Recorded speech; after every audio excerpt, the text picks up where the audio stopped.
흔히 중풍으로 알고 있는 뇌졸중은 사망 위험이 높을 뿐더러 심각한 후유장애를 남겨 환자뿐 아니라 가족들까지 괴롭히는 무서운 병이다. 하지만 실제 뇌졸중이 어떠한 병인지에 대해서는 잘 모르는 사람들이 많다.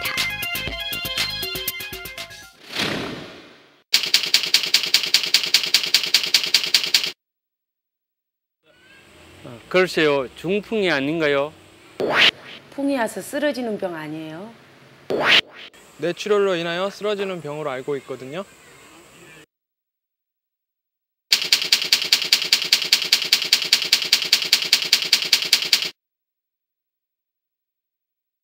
걱정은 되지만 그 대처에 대해서는 잘 모르고 있습니다.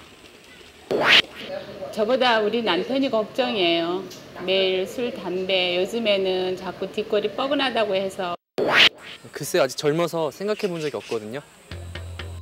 지난 10여 년간의 우리나라 사망 원인 통계를 살펴보면 뇌졸중은 사망 원인 2위를 차지하고 있으며 암, 심장병과 함께 3대 주요 사망 원인 중에 하나이며 특히 60세 이상에서는 전체 사망 원인의 3분의 1을 차지하는 매우 중요한 질환이다. 뿐만 아니라 과거 10년 동안 많은 의학의 발전이 있었음에도 우리나라에서 뇌졸중으로 인한 사망률은 전혀 줄지 않고 있으며 60세 이상은 물론이고 40, 50대 성인의 사망과 심각한 신체 장애를 일으키는 중요한 원인이다. 언제 찾아올지 모르는 불청객 뇌졸중. 과연 어떤 모습을 하고 있는 것일까?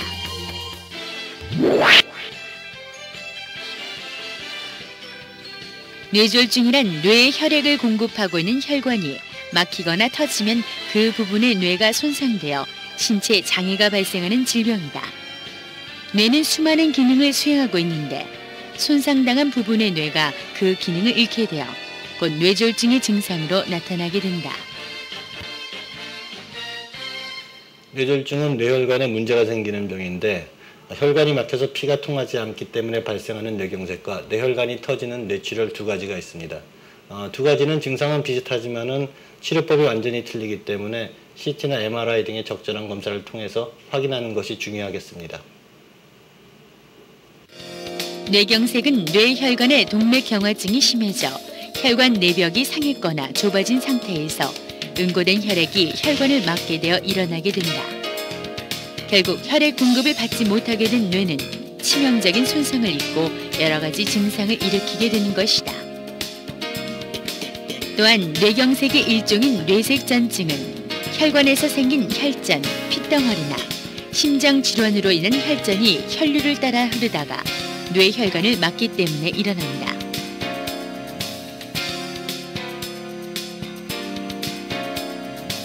전체 뇌졸중의 약 30%를 차지하는 뇌출혈은 뇌혈관이 터져서 생긴 출혈로 인해 뇌 조직이 손상되는 질병이다.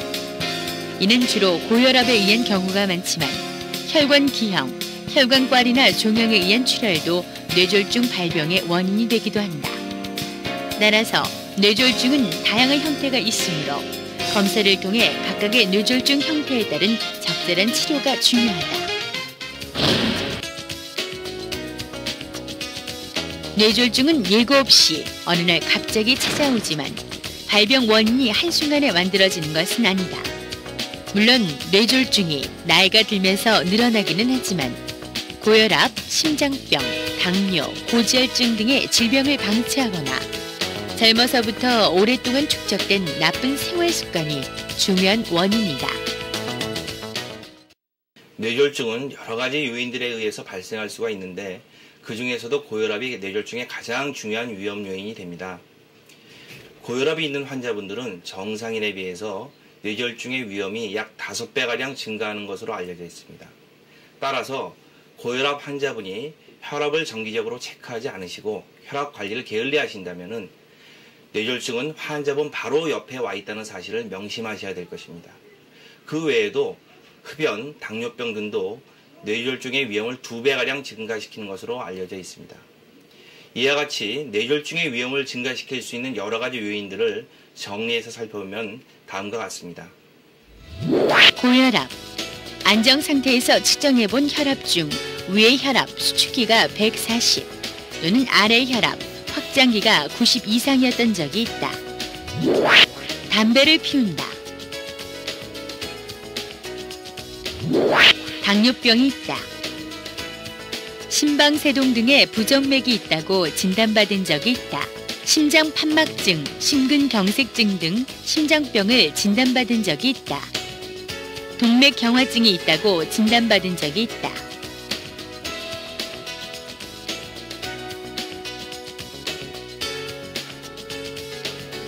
고지혈증이 있다. 과음을 한다. 이러한 질환 혹은 나쁜 생활 습관이 오래 지속되는 경우 뇌졸중이 발생할 위험이 커지게 된다. 뇌졸중의 증상을 알아보도록 하자. 갑자기 한쪽 팔다리에 힘이 빠진다. 몸 반쪽이 남의 살처럼 감각이 둔해지거나 저리는 등 감각 이상이 나타난다. 발음이 어눌해지거나 잘 알아듣지 못하고 엉뚱한 말을 하기도 한다.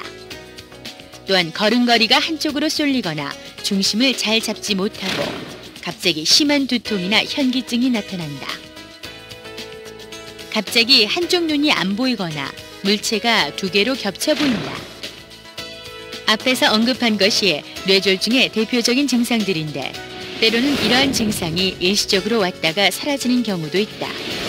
이를 일과성 뇌허혈이라고 하여 곧 심각한 뇌졸중이 올 수 있다는 경고로서 빨리 적절한 진단과 치료를 받도록 해야 한다. 뇌졸중이 다른 병보다 무섭게 다가오는 이유는 바로 환자 혼자만의 고통이 아니라는 점이다. 치료할 것도 다 해보고 식이요법도 다 해보고 그래서 이제 한 쓰러지고 3년 있다가 이제 한 90%는 회복이 됐어요. 그러다가 한 5년 되니까 다시 재발이 오셔가지고 이제 거동을 못 하시게 됐어요.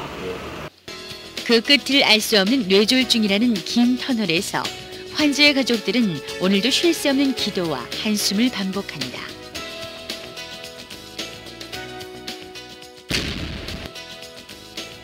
적을 알고 나를 알면 백전백승.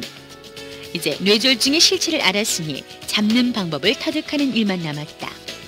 하지만 원인을 모조리 파악을 해도 적을 잡는 일은 그리 호락호락하지 않다.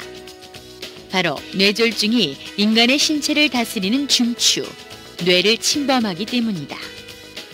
뇌경색 치료에 있어서 가장 중요한 것은 발병 후 치료 시작까지의 시간입니다.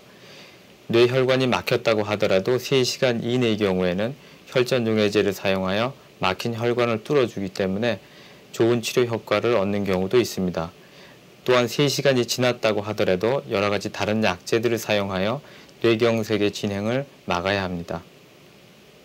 뇌출혈의 치료는 출혈 부위, 원인, 출혈량에 따라 달라집니다. 일반적으로 출혈량이 적으면 흡수될 때까지 내과적으로 치료를 합니다.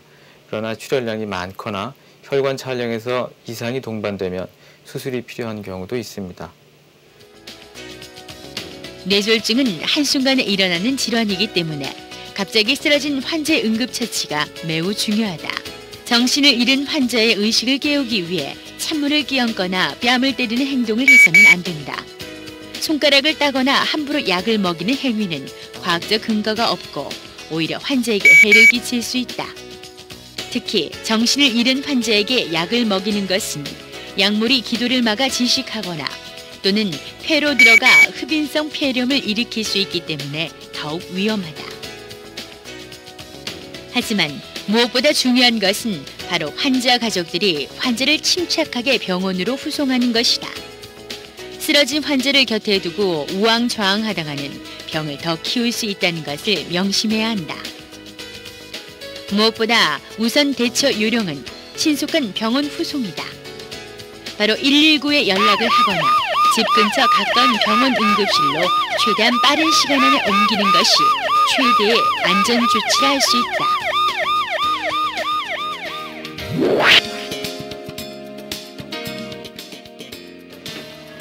뇌졸중은 가족과 환자 모두에게 심각한 후유증을 남기는 무서운 병이다. 하지만 뇌졸중의 전조 증상이 나타난 즉시 병원으로 옮겨 응급처치를 한 후 적절한 재활 치료를 받으면 장애를 최소화하거나 경우에 따라서는 정상으로 회복될 수도 있다.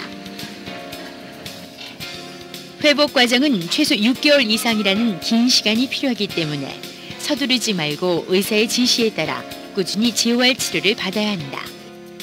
하지만 재활 치료 이상으로 중요한 것이 사전 예방이다. 특히 뇌졸중은 한여름의 장마와 같은 병이다. 미리 독을 쌓고 쏟아지는 빗물을 대비하지 않으면 한순간에 전 재산을 잃듯 일생을 잃을 수 있는 질환인 것이다. 처음에 눈물이 나서 병원에 입원했는데요.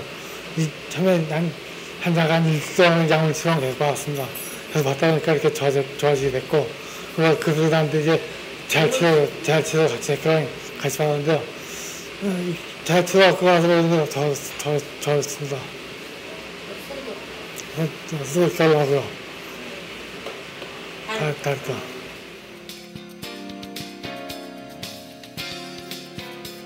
혈압 관리를 잘하자. 규칙적으로 혈압을 측정하고 의사와 상담하여 적절한 약물 치료를 받아야 합니다. 담배를 피우지 말자. 담배를 피우고 계십니까? 지금 당장 끊으십시오. 당뇨 치료를 잘하자. 혈당이 높으십니까?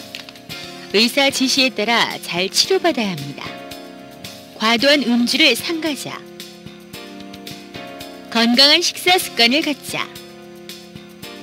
동물성 지방이나 콜레스테롤이 적은 음식을 싱겁게 먹도록 합시다. 적어도 일주일에 4일은 하루에 30분 이상 운동을 합시다.